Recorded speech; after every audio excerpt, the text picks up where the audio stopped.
All right, after you've downloaded the app, you will see the logo, and the logo will animate upwards, and our tiny chef will appear, and she will be introducing us and helping us throughout the tutorial that she will now give us. And so the next screen will be a set of questions we need to answer in order to help generate some recipes for us based off of what we have. And now this next screen is the screen that we will familiar ourselves with, because we will be looking at that screen each and every time we use the app afterwards. So she's telling us to click on the breakfast button, which we will do now. And here is all the recipes for specifically breakfast that the app has generated for us based off the questions we just answered. So we're going to focus on recipe 1, but before we do that, you see the little icon I'm going to tap on right now. So what that does is that it filters all the recipes first based off of nutritious, but you could always fix that, maybe based off of something that's cheaper, so in terms of budget and pricing. So now we're going to click on the heart, and what that is that we're going to save recipe 1 in our cookbook, which is right next to our profile icon. Once we enter our cookbook, it's going to be basically recipes that we saved. And you see what's highlighted in yellow, the little pencil, is our edit icon. So once we click on that, we could add or delete ingredients, or maybe how we cook something. So we can modify it to our liking. So now our tiny chef is going to indicate to the kitchen icon, which is represented by a refrigerator right here. So after we click that, we will see what's in our kitchen. So this is based off of the answers that we inputted at the beginning, but this could always change and be modified because sometimes what you have isn't always there. So we've got different options, but for now we're going to focus on the fridge. So once we've clicked the fridge, we will see what's in our fridge. The fruits and veggies that's available. Again, you could edit it to add or take away. And of course, the recipes will always repopulate based off of what we have. And then the last icon is about the local pantries and what's available for us if we need resources, especially for a student.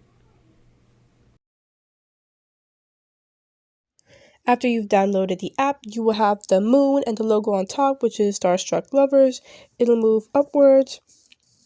And then that's how it's going to look like for the duration of the usage of the app. Then we're presented with a profile setup where it's going to ask you questions, and this is going to help populate the best matches for you. You scroll all the way to the bottom, click submit, and then you're going to have your daily fortune cookie. So every day you get a fortune cookie. What you do to open it is that you tap, tap, tap, tap, tap, you break it, and then you get presented your cute little message. Of course, these messages are in relation to that of a relationship. After that screen disappears, it'll repopulate the message into a text box. And as you can see, we have one new match, and we'll get to that later. So let's go ahead and check out the navigation by clicking on there. We have several options: chat box, the zodiac personalities, the matches, and the settings. Let's go ahead and check the chat box first. And we have an inbox of the people that we're messaging. As you can see, we have one new message from Jamie. So let's go ahead and click that.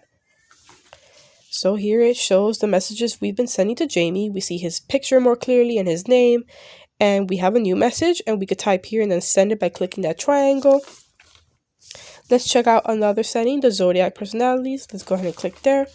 And here we have all the personalities, and we could learn about them, whether they're Aries female or male. It doesn't matter. We could learn about them. And as you can see, some are highlighted. That is to indicate that these signs best match in terms of relationship with us as the user.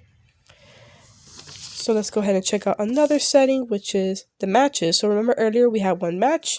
Let's go ahead and check that out. All right, we've got Jeremy. He is, again, a Taurus. Some is highlighted green to indicate that he is a good match for us. Gives us a bit of information about him, and we could deny or accept it. Let's go ahead and accept it.